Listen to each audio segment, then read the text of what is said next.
Moi, j'étais députée En Marche, hein. J'ai quitté après 1 an et demi, juste avant les Gilets jaunes, juste entre Hulot et Collomb. Pourquoi? Parce qu'effectivement, il n'y avait aucune vision. Je l'ai dit à ce moment-là. J'ai dit, il y a un vide abyssal en matière de politique culturelle. Après, moi aussi, j'avais fait partie de ceux qui avaient cru à Françoise Nyssen avec, j'allais dire, le symbole éducation, éducation culturelle et Culture le de livre, proximité etc. sur les pas du tout la territoires. bonne personne. Et franchement, on est arrivé en plus avec des problèmes d'exemplarité qui étaient quand même assez importants, avec la réglementation du patrimoine qui était absolument pas respectée, ni un conflit avec le livre, etc. Bachelot aujourd'hui. Donc, effectivement, je suis partie s'il n'y avait pas de politique culturelle. Et que la politique culturelle, on va y venir, se décide à l'Élysée et par Alexis Collère. Je pense que c'est compliqué d'être ministre de la Culture d'Emmanuel Macron de toute façon. Je pense que c'est un choix plutôt politique, exactement. C'est un choix d'un électorat, c'est un choix de la popularité aussi, parce que c'est quelqu'un de populaire.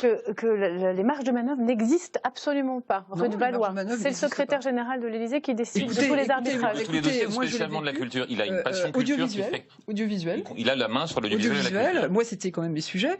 Sur l'audiovisuel, par exemple, je devais avoir une mission avec l'accord, il y avait l'accord du président, il y avait l'accord du Premier ministre, il y avait l'accord, et effectivement ça a été bloqué par Alexis Collère, qui m'a expliqué que effectivement il pensait qu'il fallait d'abord qu'il dise ce qu'il fallait faire et ensuite on verrait. Ça veut dire par exemple, c'est aujourd'hui si Roselyne Bachelot veut un secrétaire d'État ou plusieurs, par exemple à l'audiovisuel, vous pensez que ça se décidera forcément chez Alexis Collère? Alors, moi j'ai une théorie sur ce secrétaire d'État à l'audiovisuel. D'abord pour vous dire que par exemple, c'est un exemple très précis.